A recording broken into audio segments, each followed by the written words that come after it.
ভাই আপনারা সবাই হয়তো বা ভাববেন যে আমি এই জায়গায় রোদ পোহাতে আসছি, কিন্তু বিষয়টা কি, আমি কিন্তু রোদ না, আমি বাতাস পোহাতে আসছি। যে আসছিলাম একটু রোদ দেখে, কিন্তু যে পরিমাণ বাতাস হচ্ছে বাধ্য হয়ে আমার এখন বাসায় চলে যাইতে হচ্ছে।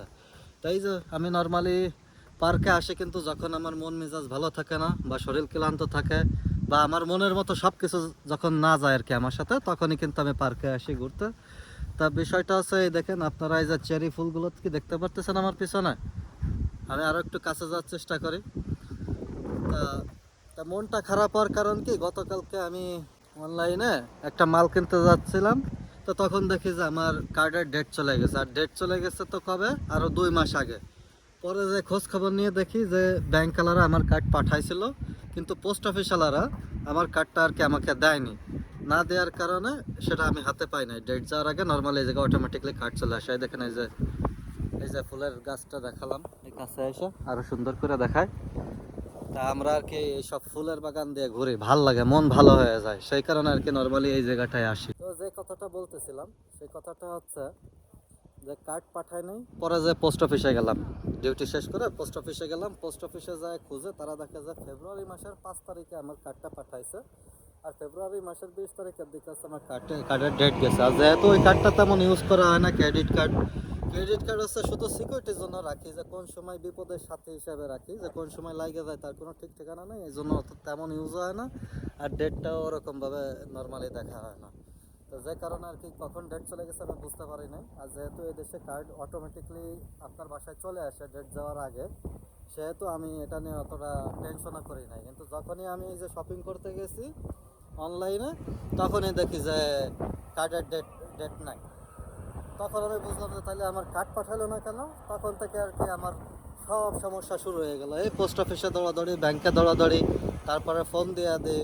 পরে যে এখন আর কি অ্যাসিস্ট্যান্টকে ফোন দিছি ব্যাংকের, যে জায়গায় আর কি নম্বরও ভরতে পারে, হটলাইন যেটা আর কি, সেইখানে ফোন দিয়ে তারপরে আবার আর কি কার্ড আর কি পাঠানোর ব্যবস্থা করতেছি। তা সম্ভবত 10 ওয়ার্কিং ডেজের ভিতরে আর কি কার্ডটা আসবে আমার হাতে। তো এইটা নিয়ে আর কি একটু পেড়ার উপরে ছিলাম, কারণ যে যখন 2 শিফটের কাজ করি তখন তো আর তেমন ফ্রি টাইম পাওয়া যায় না যে ব্যাংকে দৌড়াদৌড়ি করবো। আর ব্যাংকে গেলে তো সময় কত নষ্ট হয় বা সময় কত ব্যয় হয় তা তো আপনারা বুঝেনি। এখন সবচাইতে বড় কথা যে মনটা মেইনত নষ্ট হওয়ার কারণ হচ্ছে যে আমি অনলাইনে মাল কিনতে গেছি, তখন দেখছি যে আমার কার্ডের ডেট নাই। কিন্তু এই জিনিসটা যদি অফলাইনে হইতো, যদি আমি অফলাইনে দেখা গেছে বাজার করতে গেছি, তখন পে করতে গেছি, যে তখন কার্ড কাজ করলো না, তখন কি হইতো, তখন তো একটা বিয়াকুব হয়ে যাইতো। আর বিয়াকুব যেমন তেমন, সবচাইতে বড় সমস্যা হয়তো যখন 3 ঘন্টা 4 ঘন্টা ধরে আমি মাসিক বাজারটা করতাম, করে কার্ডে ক্যাশে এসে যখন কার্ডটা পাঞ্চ করতাম, কার্ডটা চলতো না, তখন তো আমার সময় তো নষ্ট, বেয়াকুব, প্লাস এই মালগুলো আবার মনে করেন যে জায়গা মতো রাখতে হইতো, কি একটা বিশ্রী অবস্থা হয়তো আপনি কল্পনা করে দেখেন। তাই জন্য হচ্ছে নিজের উপরে নিজের আজকে একটু ক্ষোভ, এই জন্য কাজ করে আর কি পার্কে গেছিলাম একটু মন ফ্রেশ করতে, যে হালকা একটু ঘুরে টুরে মন ফ্রেশ করে আসলাম। কিন্তু গেলাম একটু রোদ পোহাইতে, পরে বাতাস পোহায় আর কি বাসার দিকে যাচ্ছি আমি। এখন সেকেন্ড শিফটের জন্য কাজে যাচ্ছে, বুঝছেন। তা কাজে যাইতে যাইতে আমার মনের কিছু কষ্ট বলেন বা অভিমান বলেন, সেটা আপনাদের সাথে শেয়ার করি। তা কিছু কিছু কথা আছে যে বন্ধু বান্ধবের সাথে শেয়ার করা যায়, কিন্তু ফ্যামিলির সাথে শেয়ার করা যায় না। আর কিছু কিছু কথা আছে ফ্যামিলির সাথে শেয়ার করা গেলেও বন্ধুদের সাথে শেয়ার করা যায় না। তা আমার যে কথাগুলো, এই কথাগুলো আপনাদের সাথে শেয়ার করার জন্য পারফেক্ট। তা বিষয়টা হচ্ছে যে আমরা বাঙালি জাতিগত হিসাবে এত নিচু, মানে এত নিকৃষ্ট মনের মানুষ, যদি আপনার সাথে ছোট লোক, মানে ছোট মন মানুষের সাথে যদি পরিচয় না হয় না, আপনি বুঝতে পারবেন না। কিছু কিছু মানুষ আছে যে আল্লাহ তাদেরকে টাকা পয়সা দেয়, কিন্তু মন মানসিকতা, ওই টাকা পয়সা দিয়ে তাদের মন মানসিকতা কখনো চেঞ্জ হয় না। মানে আপনি দেখলেই বুঝে যাবেন, বা তার কার্যকলাপ দেখলে আপনি বুঝে যাবেন সে কত বড় ছোট লোক। সে থাকতে পারে বাংলাদেশে ভালো পজিশনে, থাকতে পারে ইউরোপে, থাকতে পারে কানাডায়, থাকতে পারে আমেরিকায়, কিন্তু তার মতো ছোট লোক আপনি মনে করেন যে ইজিলি চিনে ফেলাইতে পারবেন, যে তার কথাবার্তা চাই চলনে আপনি বুঝে ফেলাইতে পারবেন।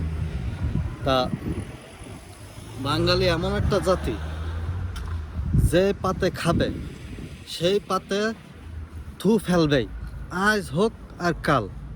যে আপনি একটা মানুষকে সহানুভূতির জন্য তাদের মানে একটা মানুষকে সহানুভূতির জন্য কাঁধে কাঁধ মিলিয়ে চলার চেষ্টা করবেন, বা একটা মানুষকে হেল্প করার জন্য। কিন্তু সে কি চিন্তা করবে জানেন? যখন এরকম কাঁধের দিকে তাকাবে, তখন বলবে যে আবে সালা, এদি আমার মতো পাগল, আমার মতো ছোট লোক। তা বিষয়টা এইটাই, যে বাঙালির উপকার করতে যাবেন, তার ফল, ঠিক আছে, তার যে ফল, সেই ফল আপনি একদিন না একদিন পাবেনই, এটা গ্যারান্টি দিয়ে আমি বলি, ঠিক আছে। কারণ যে বাঙালি যে ভালো হয়, সেটাও মনে করেন যে একটা ছোট লোক। তা মনে করেন যে এরকম এক নাম্বার মানুষ আছে, বাস দেয়, আর দ্বিতীয় কিছু মানুষ থাকে যারা আছে বাস নেয়। তা আমি আছে ওই দ্বিতীয় নাম্বারের ভিতরে পড়ছি, ঠিক আছে। সারা জীবন খালি বাস নিতে থাকি আর মানুষের উপকার করতে থাকি। তা এখন বিষয় হচ্ছে যে তাহলে পরে আমি যাই না শুনে, এত বুঝি এত জানি, তাহলে যাই না শুনে আমি বাস নিতে যাই কে? কারণ ওই যে আমিও একজন বাঙালি, ঠিক আছে। এখন এই মনের দুঃখের কথাগুলো বললাম কি কারণে বললাম, তাই এটা মনে করেন যে আমি অন্য একদিন সময় করে বলবানি। আজকে যেহেতু আমি কাজে যাচ্ছে, সেহেতু আমি কথা বেশি বাড়াচ্ছি না, কারণ যে মনের ভিতরে অনেক অভিমান, অনেক রাগ জমে রয়েছে। তা পরে একদিন সময় করে এক জায়গায় বসে তারপরে বলবানি যে মেইন ঘটনাটা কি। ভাই আমি নর্মালি অর্থনীতি রাজনীতি নিয়ে কথা বলি না, কারণ যে নিজের জীবন নিয়ে আর পেট নীতি করেই কুল পায় না। তা অর্থনীতি রাজনীতি নিয়ে কি কথা বলবো? তা আজকে আসলাম কেন কথা বলতে, সেটা হচ্ছে বাংলাদেশের যে অবস্থা দেখতেছি, রিক্সা দিয়ে, ভ্যান দিয়ে, ইজি বাইক দিয়ে গাড়ি টেনে নিয়ে যাচ্ছে, তেল নাই এই কারণে। এই সমস্যাটা যে শুধু বাংলাদেশের তা না, ইউরোপেও কিন্তু তেলের দাম বেড়ে গেছে। যে জায়গায় আগে আমরা ডিজেল নিতাম 1 ইউরো 60 পয়সা করে, সেই জায়গায় 2 ইউরো 10 পয়সা করে, বা অনেক জায়গায় তো 2 ইউরো 40 পয়সা করে পর্যন্ত ডিজেলের দাম গেছে। তা বিষয়টা হচ্ছে কি, যে ফুল ওয়ার্ল্ডের যে অবস্থা, এতে যদি তেল যদি এরকম বন্ধ হয়ে যায়, তাহলে আপনি কি মনে করেন যে শুধু গাড়ি ঘোড়া বন্ধ হয়ে যাবে? সেটা না।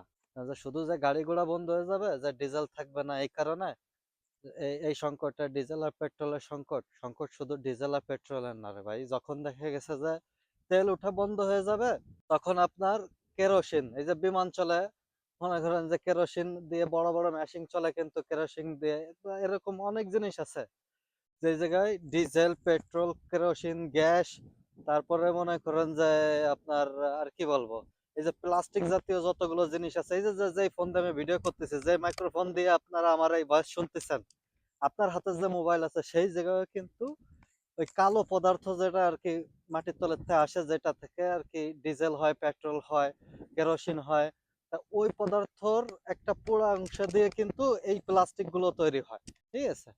তা এই যে যে অবস্থা বর্তমানে চলতেছে, এই অবস্থায় চলতে থাকলে তাহলে মনে করেন যে পৃথিবীতে বড় ধরনের একটা সংকট শুরু হবে। এটা যে শুধু তেলের সংকট বা ডিজেলের সংকট সেটা না, পৃথিবীতে সবকিছুর একটা সংকট দেখা যাবে। কারণ যে যখন থেকে জ্বালানি শুরু হয়েছে, যা মানে যখন থেকে আগুনের উৎপত্তি, তার পরবর্তীতেই কিন্তু এই জ্বালানির উৎপত্তি। আর এই সভ্যতা, মানে আমাদের যে বর্তমান সভ্যতা, সেইটা কিন্তু অনেক ডিপেন্ড করে এই তেলের উপরে, ডিজেল পেট্রোলের উপরে।